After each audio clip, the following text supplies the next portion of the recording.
sits around the upper part of the stomach. There's about a half an inch to 3/4 of an inch of stomach above the band. And then we do suture over it so it stays in place, because that stomach's really muscular and it moves a lot, and we want that band to stay in position. So that's what the lap band does. And then this, we bring the tubing out just under the skin, and we attach this basically is a portacath port. It's got a silicone diaphragm, it's got a metal bottom. Some of them have a plastic bottom, but it goes under the skin out on the abdominal wall. It's a lot harder to access than one on the chest wall, because it's not fixed, you know what I mean? You don't have the ribs underneath it, but you don't also have the lungs underneath it, so you don't worry as much if you miss. But it's pretty much physician or nurse practitioner accessible. You guys shouldn't go stabbing at them.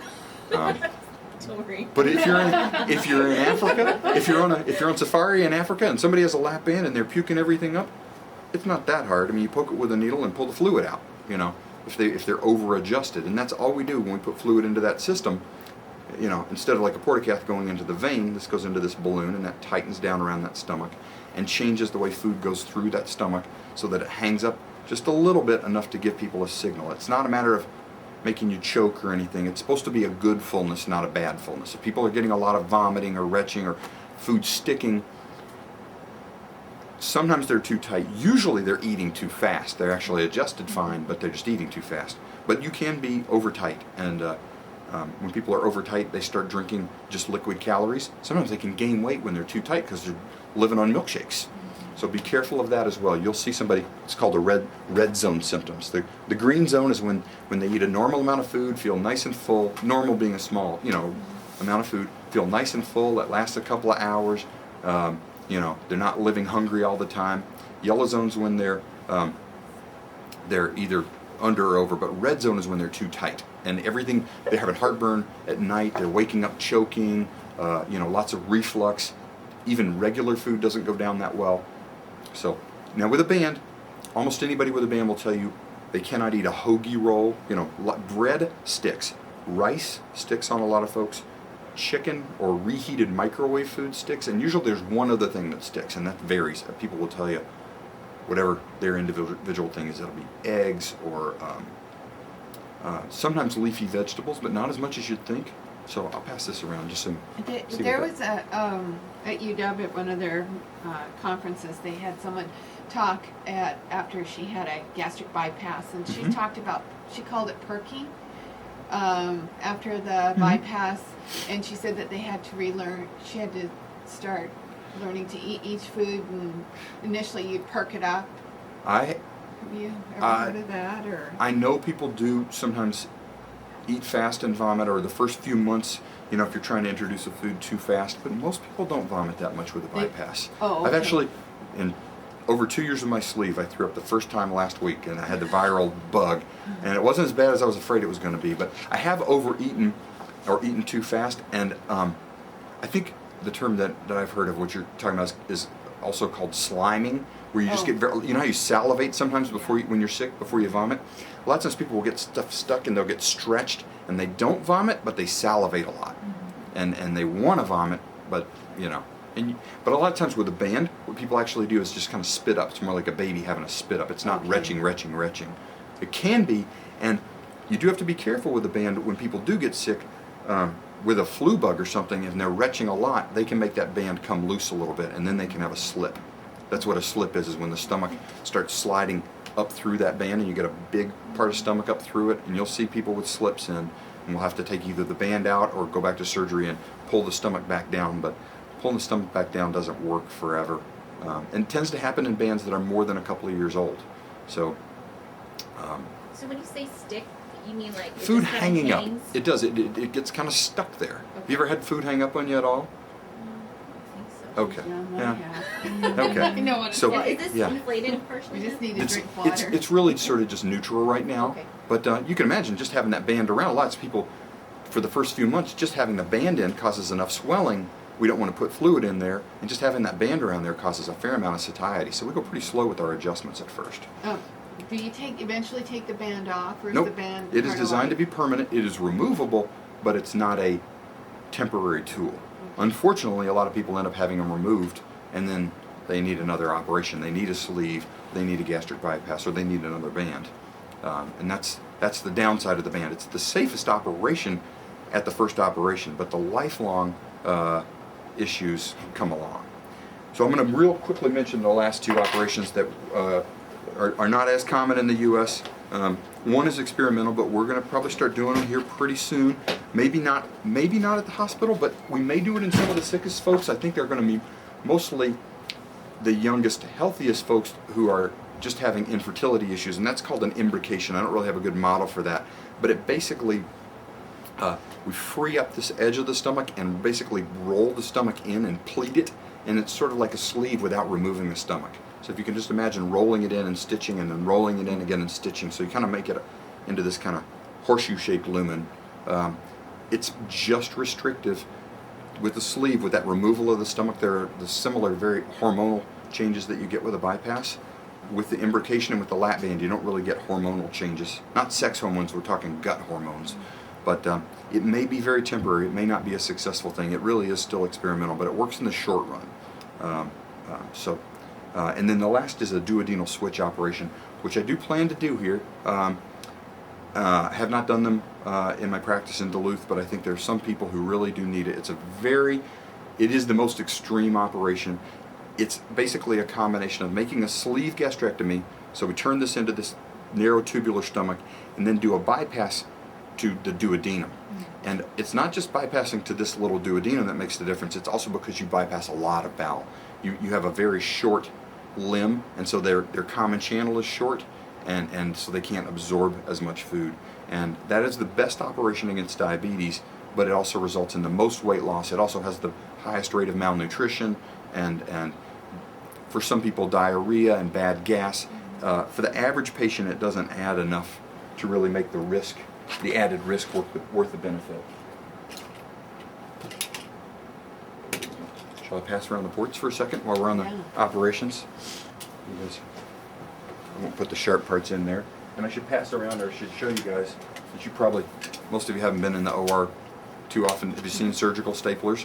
When we talk about stapler, that's what this is. It's got a little load in it. These loads are removable, and so we can, put about 12 different loads through one staple device. And I made an anastomosis here. You can see how and this is the same stuff we do for colons. When you see a colon patient when we use staplers. But I'm going to show you dividing bowel here instead of doing an anastomosis, just to be simple. But in the OR, and I'll show you a video, or there's a video online. You put the stapler across bowel and you close it down. And you usually hold it, I won't go into the full details, but you hold it for about 10 seconds so that the blood has a chance to do its platelet work. And then you fire this thing, this little pin goes down the middle, and it fires 3 rows of staples on either side, and I've used this thing to death, so it's not that happy a stapler anymore. Demo model. And then when you release it, I have to do it manually. I got to get a new demo. I've had this one for years. You'll see 3 rows of staples on either side, and that's how we divide point A from point B. So they're really, when we talk about staples, you can see they're not staples like from your stapler. They're titanium suture, titanium wire, and so that's what these do. When you come to the OR, that's what you'll see. We put that down through that 12mm port. All right. Big sewing machine. It is it's an automatic sewing machine, that's right. So, all right, so that's the basics for the operations. Now let's talk for last 10 minutes just about hospital stay and your priorities. I want to talk first about early stuff, the first 30 days, complications and issues that we're looking for, and certainly the first night or two in particular as well. So, again, remember, especially in heavy patients, a leak or a bleed will not necessarily give them much abdominal pain. They don't necessarily have the sensation that they have, especially with diabetes. A lot of times they have some autonomic dysfunction, so their body doesn't tell them quite as well, the pain signals. So the early sign that we're looking for in most people is tachycardia. So 120 and above is something really wrong. 100 to 110, we can give them a little benefit of the doubt, but we're keeping a close eye. That's somebody you can call me on and, say, let's be watching everything else, and, maybe we just go The safest thing to do for these folks, it sounds weird, the safest thing to do for a questionable patient is to go back to the OR, put the laparoscopic ports back in, and have a look around. We can put a little tube down their stomach, blow it up with air, redo our leak test. If there's a little leak, we sew it up and we're done. If you go 3 days later, when it's a disaster, I don't want to say they're dead, but they're a lot closer to dead. If we go back the first night, my guy who was a paraplegic I was telling you about, things just didn't look right on him, and he had autonomic dysreflexia, and it was probably just from his autonomic dysreflexia. We went back to the OR. You know, I wasn't going to sleep right. He wasn't going to sleep right. You know, we have some small bleeds occasionally. Once a year, somebody will, you know, lose 300 cc's, and they just won't look right, and we'll think it's something big bad, and it was just a little extra blood loss. The average blood loss for these operations is about 25, 30 cc's. You know, it's less than a colon. But that being said, of course, you know, early on, your hemoglobin, your lab is not going to tell you where the blood loss is. You can bleed to death and have a hemoglobin of 11, you know, right as your heart stops. So don't get too hung up on the labs. Don't get too hung up on x-rays. Don't let people come by and say, oh, don't call Medlin yet. We'll wait for the CAT scan. When's the CAT scan happening? 3 hours from now.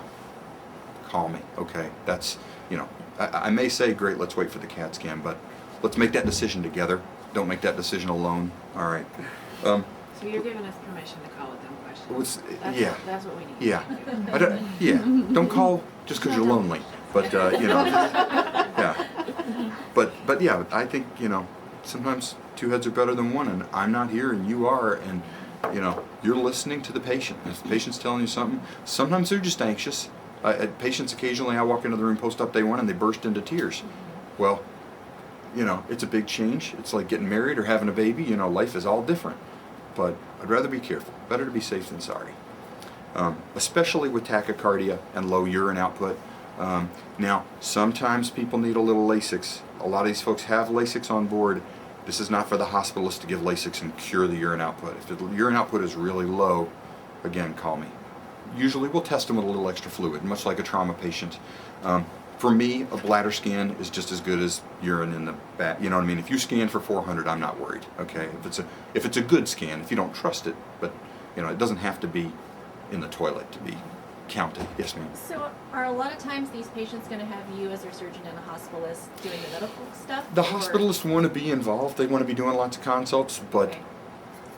only so far. That first night, you know, I don't want them fielding calls. I really need to be the primary for the most part, and that can go along. You know, they come by and just I've had a patient restarted on 8 meds 6 hours after stomach surgery. It's like, well, it's great to start them back on their simvastatin and their, you know, Wellbutrin, but can we wait a day? You know, they can't swallow. You can't get all those pills down that patient. So I don't. We'll get them. We'll learn to play nice, but there's a lot of them, and it's going to take us a while. So you guys are the point of care, right? So, and that's where it is a team, not just a bunch of individuals. So really, for the most part, I hesitate to say no Lasix, but for the most part, everything else before we do Lasix. You know, if somebody has peripheral edema post-op day 2 or 3, I'll give them a little touch of Lasix. You know, when they start mobilizing fluid, but you know, post-op hour 6 is not a time for Lasix. Yeah. Again, this is what you guys already know, right? But it pays to review. Anxiety, paleness, pale lips, sweatiness.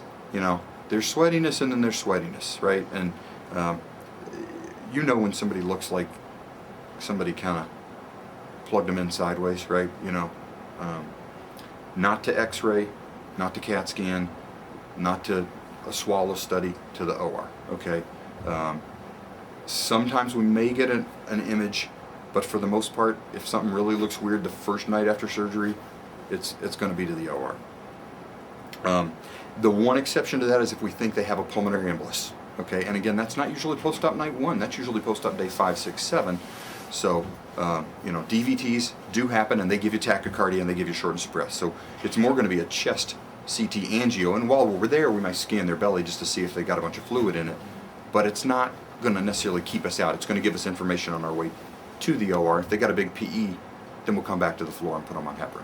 So that's that algorithm.